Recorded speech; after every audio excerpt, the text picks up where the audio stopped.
There's a pot on a cold hearth in a kitchen where dust motes dance in candlelight. It has been there for a long time. It has seen things. The dust motes catch the last slant of evening light. They drift through a room where no fire has burned in months. The pot does not move. It only holds. 3 things are true about this pot. First, it has not seen water in 43 years. Second, its seasoning is the color of aged cedar, smooth as polished riverstone. Third, if you press your palm against its darkened clay, you can feel a warmth that has nothing to do with fire. The pot sits in a fishing village on the coast of Nagasaki. The house is old, the wooden beams bowed with salt air and time.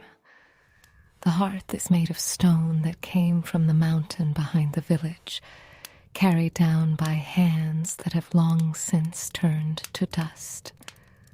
On the wall above the pot hangs a wooden ladle. Its handle is worn smooth from generations of gripping. The bowl of the ladle is stained dark from 1,000 stirs. It has not been used in months either. The kitchen is silent. The pot waits. If you have ever stood in a room where an old thing lives, you know the pull it has.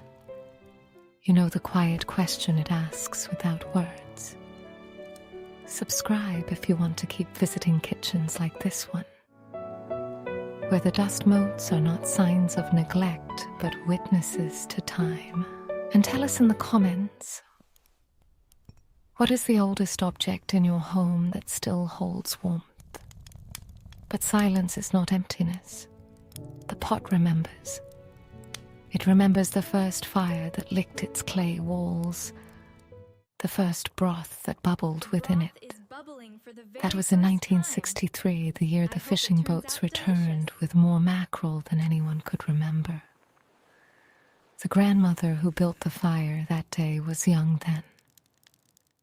Her hands quick and sure. The pot remembers the smell of ginger slicing through the steam. The grandmother hummed while she stirred, a melody from her own childhood, passed down through her mother and her mother's mother. The pot held that song in its clay the way earth holds water.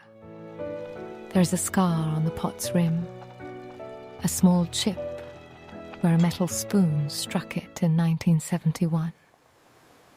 The grandmother had been distracted that evening. Her husband had not returned from the sea. She stirred harder than usual, her knuckles white on the ladle handle. The pot held the broth anyway. It held the grief too. Archaeologists extracting 10,000-year-old meal traces from unwashed Jomon clay pots found lipid residues that still carried the signature of wild boar and millet. Some scholars argue the fats polymerize into the clay at a molecular level, creating a permanent record of every meal cooked. One interpretation suggests the pot does not simply hold memory. It becomes memory.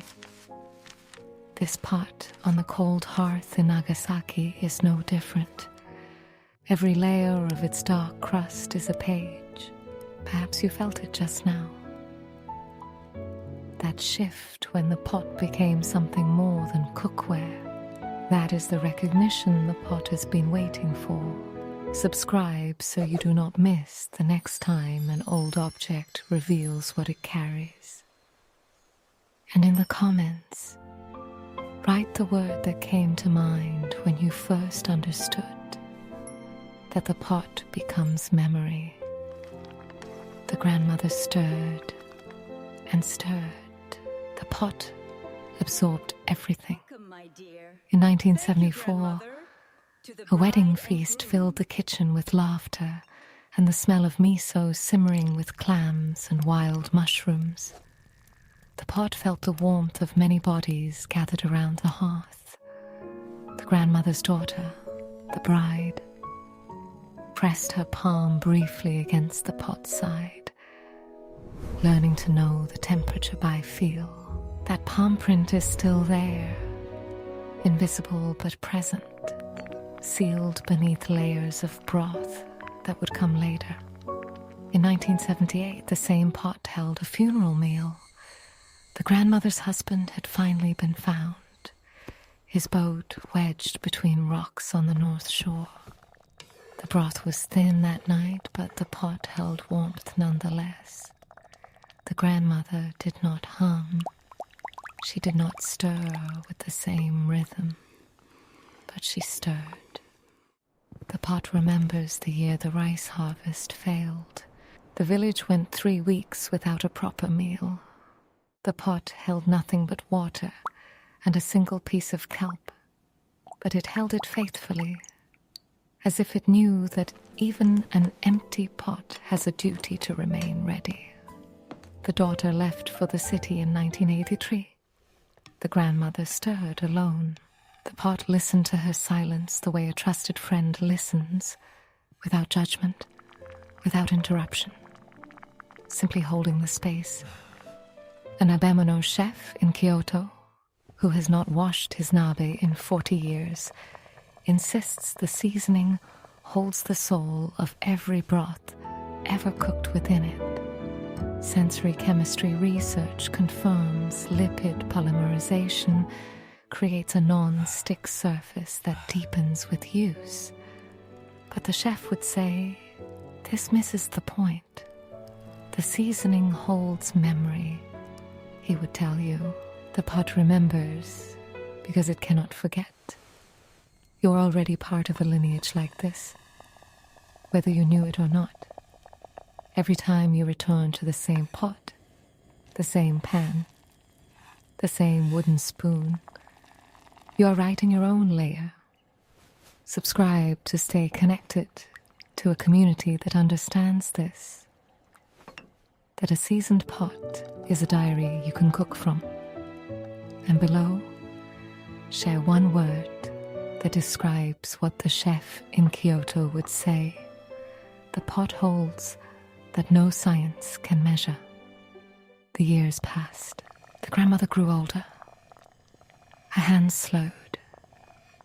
The stirring became a meditation, The broth is rich, a prayer, just like the old days. a conversation with the pot itself. I hope it warms She would them speak well. to it sometimes, her voice low and soft, telling it stories of the village as it once was. The pot listened. It held her words the way it held her broths, absorbing them into its dark crust, layer by layer. The granddaughter came to visit one summer. She was 6 years old, curious and fearless. Special recipe, just for She us. asked why the pot was What so is it, dark. Grandma? The grandmother smiled and Careful, said, it's hot. because it has lived a long life. It carries everything I have ever loved. The granddaughter pressed her palm against the pot's side. She felt the warmth. She did not understand then what it meant, but the pot remembered her touch. It added her to its layers the way it had added her mother before her. You felt the weight of that question, did you not? The child who does not yet understand but touches anyway. Subscribe so you never lose the thread of these stories, the ones that begin with a pot and end with a lineage. And in the comments, tell us, have you ever touched something old and felt it carries something you had not yet named? The grandmother died in 2019. The family gathered one last time in the old kitchen. They ate a simple stew from the pot, the last meal it would ever hold. No one spoke much. The pot sat in the center of the table, and everyone seemed to understand that something was ending. After the funeral, the daughter, now a grandmother herself, looked at the pot sitting cold on the hearth. She could not bring herself to wash it. she could not bring herself to light the fire either. The Japanese kizushi tradition treats seasoned cast iron as a living thing. The patina is proof of a vessel's history, not neglect. Published family recipe inheritance memoirs from Nagasaki describe pots passed down for generations without ever meeting detergent. One memoir from 1997 recounts a family who buried their pot with the grandmother, believing its memories belonged to her alone. So the pot remained on the hearth. The dust motes began to dance again, undisturbed. This is the moment when most would let go. But pause here with me. The pot remains because the daughter understood something we are only now learning to see. Subscribe if you want to stay with these stories long enough to understand what she knew. And in the comments, write the name of someone who, like the pot, held your memories even after you stopped visiting.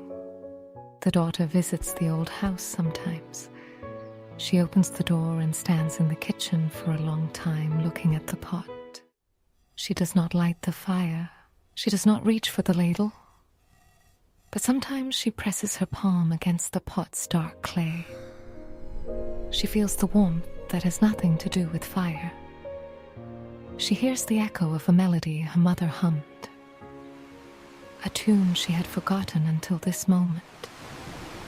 She smells ginger and miso and the salt air of a fishing village where boats return home. And she understands that the pot is not empty. It is full. It holds everything that matters. The pot sits on the cold hearth in the kitchen, where dust motes dance in candlelight. It has been there for a long time. It will remain there for a long time yet. It only holds. And that is enough. If you have ever pressed your palm against an old wooden counter and felt it warm to your touch, you know the quiet ache of wanting to belong to something older than yourself. You know what the daughter feels when she stands in that kitchen. The pot remembers a grandmother who hummed while she stirred. It remembers a wedding feast and a funeral meal. It remembers the year the rice failed and the year the boats returned full. It remembers a little girl's palm pressing against its side. And it remembers the last time fire touched its clay. This is not dirt. This is a diary written in steam and fat and patience. The pot is not dirty. It is seasoned, and the seasoning is the point. The pot does not need soap. It needs someone who remembers what it holds. You are that someone. You who stayed through the silence, the grief, the melody, the unanswered question. Subscribe now so the pot is remembered beyond this one kitchen, so the lineage does not end here.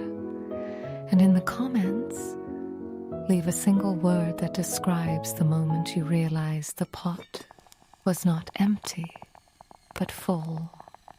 The kitchen is still, but if you listen closely, you can hear it.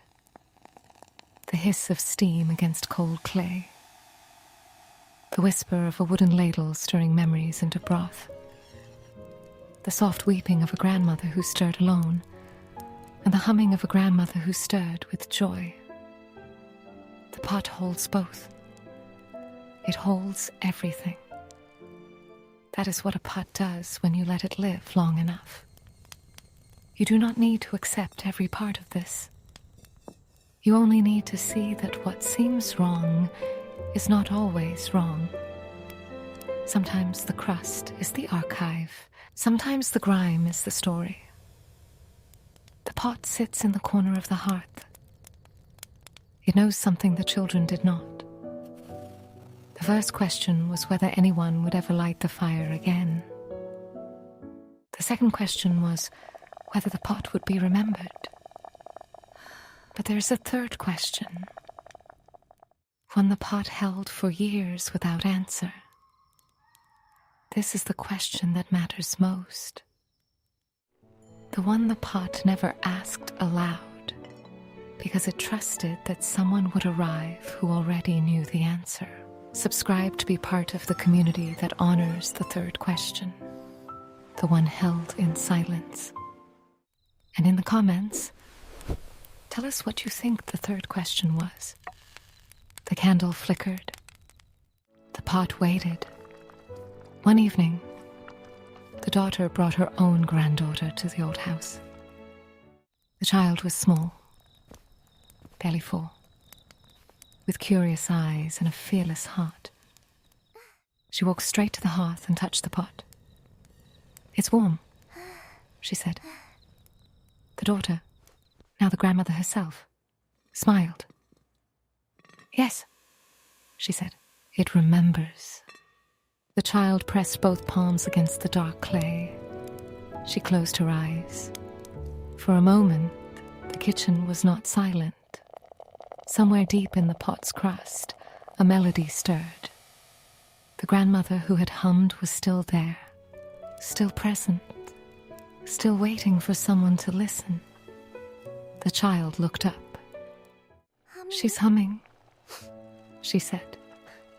The daughter felt tears on her cheeks. She had not heard that melody in 30 years. She had forgotten it completely. But the pot had not forgotten.